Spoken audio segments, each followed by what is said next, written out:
Bonjour, cet état de veille, c'est réhabilitation de la colère. Alors quel lien avec le sujet de l'année? C'est celui donc des blessures du manque. Là, le manque et le deuil à faire, ce sera celui d'une harmonie, du paradis, de relations qui ne seraient que douces et agréables, etc. Ici, nous allons parler des moments où le désordre est plus important que l'ordre.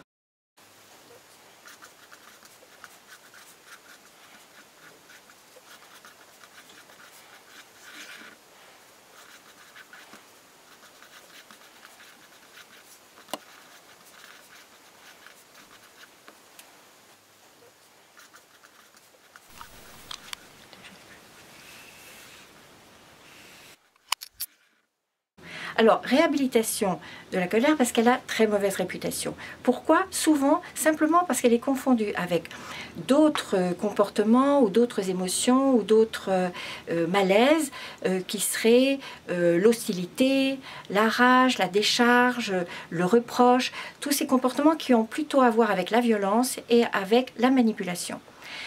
Réhabilitation aussi de ce comportement qui est vital.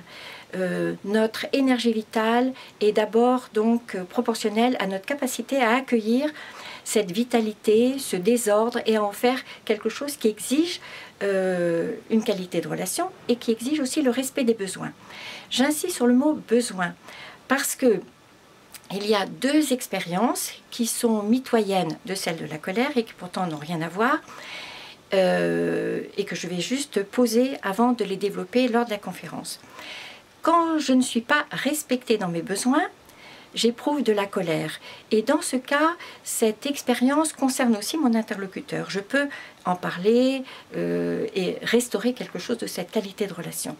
Quand je suis frustrée dans mes désirs, évidemment, ça ne regarde que moi. Quand je ne suis pas approuvée ou soutenue dans mes valeurs, ça va provoquer de l'indignation et dans ce cas, j'ai à être très prudente sur le fait de partager ce malaise ou pas. Quand je parle de colère, je parle aussi de ce grand besoin d'être prise en considération dans ce qui se passe pour moi. Mais dans ce malaise, il y a aussi d'autres expériences comme la peur de perdre, la peur du conflit, le sentiment d'impuissance et le chagrin de ce paradis perdu.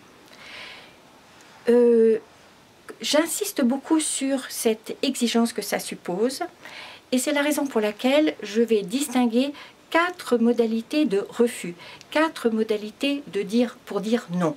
Soit donc ce sera l'indignation pour ce qui concerne mon ressenti, mes émotions de volonté que les valeurs soient respectées. Ensuite, il y aura la contestation. Ça, c'est chaque fois que je me donne la permission de dire, d'exprimer quelque chose qui ne me convient pas, donc de refuser. Ensuite, il y a la protestation lorsque je donne priorité à la réaction à quelque chose qui ne me convient pas.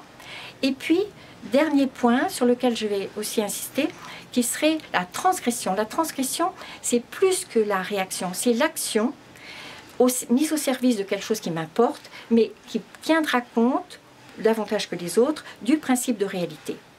Donc, la colère, c'est un potentiel de vitalité. C'est le moyen et aussi la permission de me sentir vivante et de dire que je suis vivante. Mais toujours à condition de respecter donc 2 points.